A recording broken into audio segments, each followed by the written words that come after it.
नमस्कार छात्रों, मैं आपकी हिंदी की अध्यापिका ममता सिंह कक्षा 9वीं से हिंदी लोक भारती से आज आप लोगों को 5वां पाठ जूलिया का अध्यापन कराने जा रही हूँ। सर्वप्रथम हम इसके लेखक जो है अंतोन चेखव, उनका परिचय देखेंगे। इनका जन्म 29 जनवरी 1880 तागानरोग रूस में हुआ था। इनकी मृत्यु 15 जुलाई 1904 में हुई। इनका परिचय। महान रूसी साहित्यकार अंतोन चेखव प्रसिद्ध कथाकार और नाटककार थे।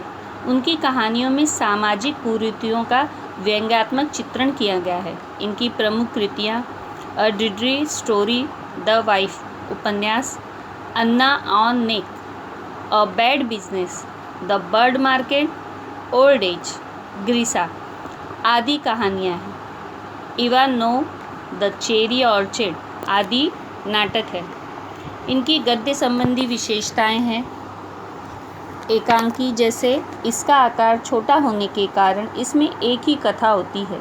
इसकी कथा व संवाद आदि से अंत तक रोचक और आकर्षक होते हैं। प्रस्तुत एकांकी में रचनाकार ने दब्बूपन को त्याग कर अपने अधिकार न्याय के लिए सजग रहने के लिए प्रेरित किया है। ये जो जूलिया पाठ है, इसमें लेखक ने ये जो यहाँ पे जूलिया पाठ में जो जूलिया है उसकी ओर यहाँ पर बताया है कि किस तरह से उसका शोषण होता है और वो विरोध नहीं कर पाती है। इस एकांकी में गवर्नेस सेविका का मार्मिक पीड़ा, उसकी व्यवस्था का सजीव चित्रण और शोषण से मुक्ति पाने के लिए प्रभावी संदेश दिया है। आइए चलते हैं इस पाठ की ओर, देखते हैं इस पाठ द्वारा क्या बताने की कोशिश की गई है। बच्चों की गवर्नेंस जूलिया। वासिल्व देवना आती है। यहाँ पे बच्चों की गवर्नेंस जो है जूलिया है। यहाँ पे गवर्नेंस का अर्थ होता है जो बच्चों की देखभाल करती है, और जूलिया क्या करती है, उन लोगों को पढ़ाती भी है और उनकी देखभाल भी करती है। जूलिया दबे स्वर में, आपने मुझे बुलाया था मालिक। गृहस्वामी, जहाँ वो काम करती है उनके जो मालिक हैं वो गृहस्वामी, उनको कहा गया है। हाँ हाँ, बैठ जाओ जूलिया, खड़ी मत रहो। जूलिया बैठती हुई, शुक्रिया। गृहस्वामी, जूलिया, मैं तुम्हारी तनख्वाह का हिसाब करना चाहता हूँ। तनख्वाह का अर्थ होता है वेतन या पगार। मेरे ख्याल से तुम्हें पैसों की ज़रूरत होगी, और जितना मैं तुम्हें जान सका हूँ, मुझे लगता है कि तुम अपने आप पैसे भी नहीं मांगोगी, इसलिए मैं खुद ही तुम्हें पैसे देना चाहता हूँ। हाँ, तो तुम्हारी तनख्वाह 30 रूबल महीने तय हुई थी ना। रूबल का अर्थ होता है रूसी जो मुद्रा होती है उसे रूबल कहते हैं। जूलिया विनीत स्वर में, यानी नम्र स्वर में, जी नहीं मालिक, 40 रुपये। जब काम करते हैं कहीं पे तो वहाँ पे पहले पगार तय कर लिया जाता है कि उसे महीने का कितना वेतन मिलेगा। तो यहाँ पे उसके मालिक कह रहे हैं कि जब आपको काम पे रखा था तो महीने का 30 रूबल तय हुआ था। तो जूलिया कहती है 30 नहीं, 40 रूबल तय हुआ था। गृहस्वामी कहते हैं नहीं भाई, 30। ये देखो डायरी, पन्ने पलटते हुए, मैंने इसमें नोट कर रखा है। मैं बच्चों की देखभाल और उन्हें पढ़ाने वाली हर गवर्नेंस को 30 रूबल महीना ही देता हूँ। तुमसे पहले जो गवर्नर थी उसे भी मैं 30 रूबल ही देता था। अच्छा, तो तुम्हें हमारे यहाँ काम करते हुए 2 महीने हो गए। गृहस्वामी कह रहे हैं कि तुम्हें मेरे यहाँ काम करते 2 महीने हो गए। तो यहाँ पे देखो, आप लोगों को प्रश्न पूछ लेता है। तो जूलिया क्या कह रही है, दबे स्वर में, डरती हुई। उसके काम किया है, वो हिम्मत से बोल सकती कि नहीं 2 महीने नहीं, 2 महीने 5 दिन हुए। फिर भी वो डरते हुए क्या कहती है, जी नहीं, 2 महीने 5 दिन। गृहस्वामी, क्या कह रही हो जूलिया, ठीक 2 महीने हुए भाई, मैंने डायरी में सब नोट कर रखा है। हाँ, तो 2 महीने के बनते हैं 60 रूबल। लेकिन 60 रूबल तभी बनते हैं जब महीने में तुमने एक दिन भी छुट्टी न ली हो। तुमने एतवार अर्थात रविवार को छुट्टी बनाई है। उस दिन तुमने कोई काम नहीं किया, सिर्फ कोल्या को घुमाने के लिए ले गई हो। कोल्या उनके बेटे का नाम है। और ये तो तुम भी मानोगी कि बच्चों को घुमाने के लिए ले जाना कोई काम नहीं होता है। इसके अलावा तुमने 3 दिन और छुट्टियां ली है, ठीक है ना। अब देखिए किस तरह से पगार कट करने के लिए दिन गिनाते जा रहे हैं कि एतवार छुट्टी थी, घुमाने के लिए ले जाना कोई काम नहीं होता है। तो ये छुट्टियों में दिन पर दिन उनके कैसे 3 छुट्टियाँ लिए, ऐसे करके सब कम होते जा रहा है। जूलिया दबे स्वर में, जी आप कह रहे हैं तो ठीक है, और रुक जाती है। गिरिस्वामी, अरे भाई मैं क्या गलत कह रहा हूँ? हाँ, तो 9 एतवार और 3 छुट्टियाँ यानी 12 दिन तुमने काम नहीं किया है। अब यहाँ पे किस तरह वो सोच रहे हैं कि उसका पगार कट किया जा रहा है, इसके लिए वो बता रहे हैं कि आपने क्या 9 एतवार और 3 छुट्टियाँ यानी 60 दिनों में कुल मिलाकर आपने कितने दिन छुट्टी ली है? 12 दिन, यानी तुम्हारे 12 रूबल कट गए। उधर कोल्या 4 दिन बीमार रहा। अब दूसरे बच्चे जो है कोल्या, वो 4 दिन क्या रहा? बीमार रहा। और तुमने सिर्फ वान्या को ही पढ़ाया। पिछले हफ्ते शायद 3 दिन तुम्हारे दांतों में दर्द रहा था और मेरी पत्नी ने तुम्हें दोपहर के बाद छुट्टी दे दी थी। तो 12 और 7 कितने हो गए? 19। 19 नागे। नागे का अर्थ होता है जिस दिन काम न किया गया हो। घटाओ 60 में से 19, कितने रहते हैं? 41 रूबल, ठीक है। यानी 60 में से उन्होंने कितना 19 घटा दिया। अब वो बता रहे 41, तो रूबल कितना हुआ उनका जो बात हुई थी, अब वो भी कम करते जा रहे हैं। जूलिया एकदम रुआसी यानी रोने जैसी हो जाती है, ऐसा लगता है अब वो रो देगी। और जब हम रोते हैं तो हमारी आवाज़ देखो रुक सी जाती है, तो वो बोलते हैं रोते हुए स्वर में, जी हाँ। फिर भी वो विरोध नहीं कर रही कि आप गलत कर रहे हो और इस तरह से आप मेरा पगार कट नहीं कर सकते हो, कम नहीं कर सकते हो। फिर भी वो विरोध नहीं करती है और रोते हुए स्वर में जी हाँ बोलती है, जी नहीं बोलती है। गृहस्वामी डायरी के पन्ने पलटते हुए, हाँ याद आया, 1 जनवरी को तुमने चाय की प्लेट और प्याली तोड़ी थी। प्याली बहुत कीमती यानी महंगी या मूल्यवान, मगर मेरे भाग्य में तो हमेशा नुकसान उठाना ही बदा है। मैं जिसका भला करना चाहा उसने मुझे नुकसान पहुंचाने में कोई कसर नहीं छोड़ी। खैर मेरा भाग्य। हाँ, तो मैं प्याली के 2 रूबल ही काटूंगा। अब देखो, उस दिन तुमने ध्यान नहीं दिया और वहाँ किसी टहनी की खरोच लगने से बच्चे की जैकेट फट गई। 10 रूबल उसके गए। अब वो बोल रहे बच्चे की जो जैकेट थी वो फट गई क्योंकि ये घुमाने ले गई थी और किसी टहनी से लगकर वो फट गई। टहनी यानी डाल से। तो बोल रहे हैं कि अब उसके भी क्या करूँगा मैं? 10 रूबल काट लूँगा क्योंकि तुम्हारी गलती की वजह से उसके जो कपड़े जैकेट थे वो फट गए। इसी तरह तुम्हारी लापरवाही की वजह से घर की सफाई करने वाली नौकरानी मारिया ने वान्या के नए जूते चुरा लिए। अब इसमें भी गलती किसकी है? जूलिया की, कि इसकी लापरवाही की वजह से जूते चुराए गए। इसने ध्यान नहीं रखा इसलिए। रुक कर, तुम मेरी बात सुन रही भी हो या नहीं?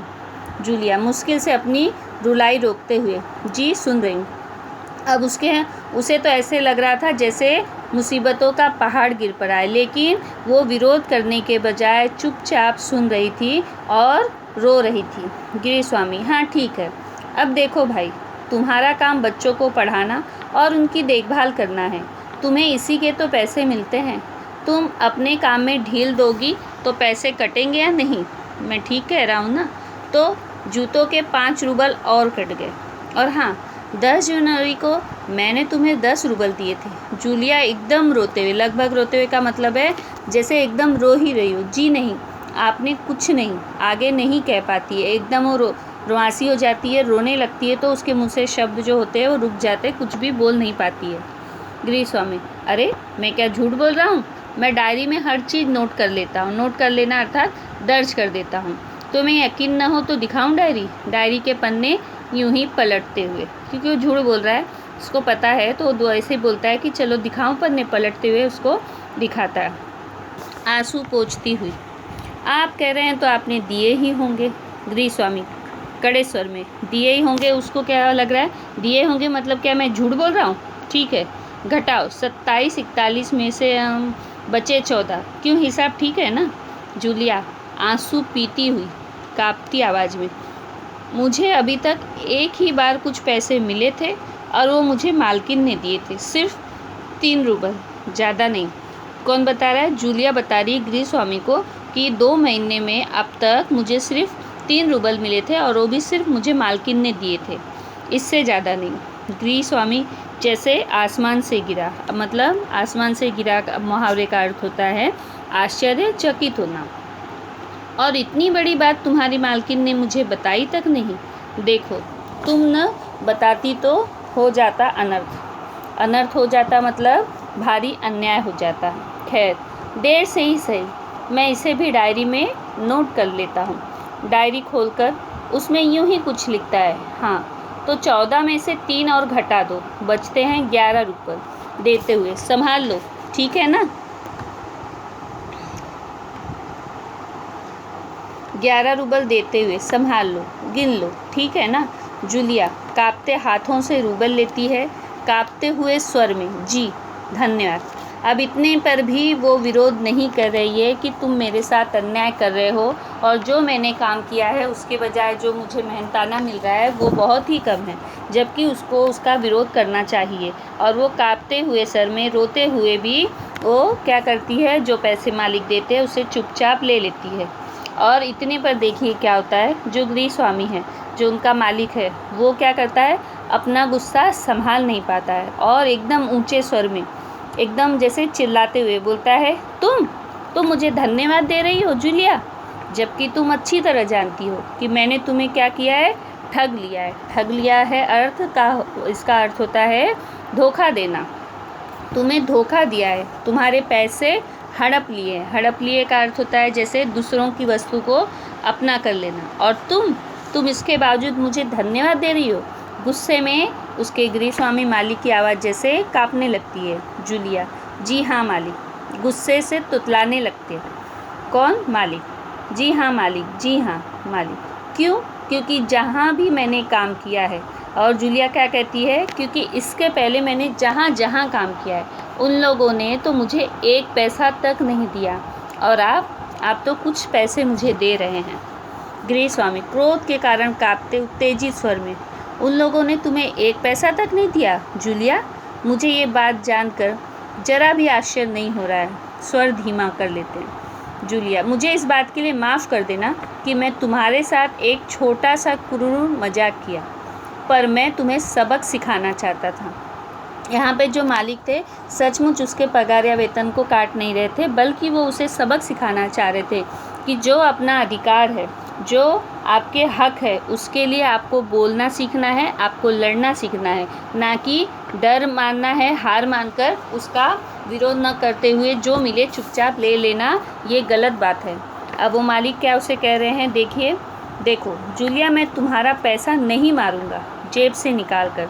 ये हैं तुम्हारे 80 रुपये, मैं अभी इन्हें तुम्हें दूंगा, लेकिन इससे पहले मैं तुमसे कुछ पूछना चाहूँगा। जूलिया, क्या ये ज़रूरी है कि इंसान भला कहलाने के लिए इतना दब्बू का अर्थ होता है डरपोक, भीरू का अर्थ हुआ सुस्त और भोदा बन जाए कि उसके साथ जो अन्याय हो रहा है उसका विरोध तक न करे।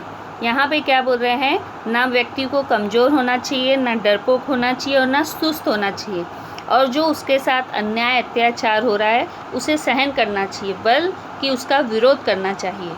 नहीं जूलिया, नहीं, इस तरह खामोश रहने से, चुप रहने से और ये अन्याय को सहने से काम नहीं चलेगा। अपने को बचाए रखने के लिए तुम्हें इस कठोर, क्रूर, निर्मम और हृदयहीन संसार से लड़ना होगा।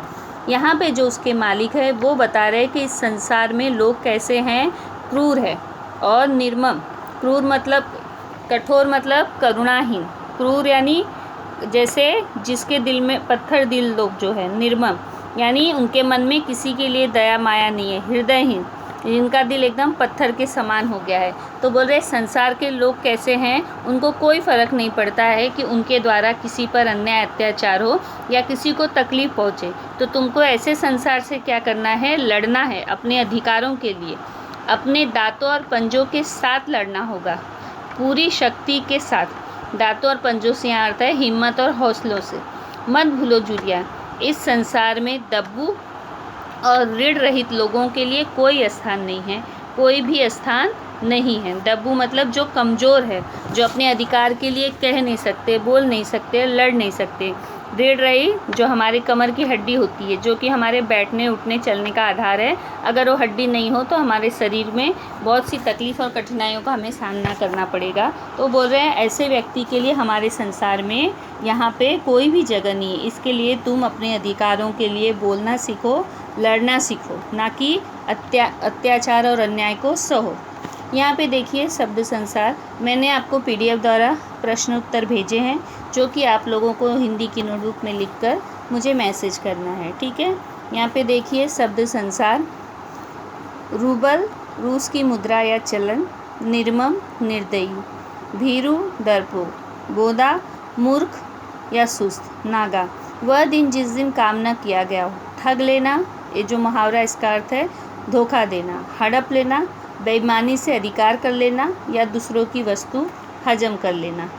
अब यहाँ पे ये जो प्रश्न उत्तर है मैंने आप लोग को PDF द्वारा भेजा है। पाठ में प्रयुक्त अंकों का उपयोग करके मुहावरे लिखिए। कई बार अज्ञान के कारण गरीबों को ठगा जाता है, यह देखकर हमारे मन में विचार आता है।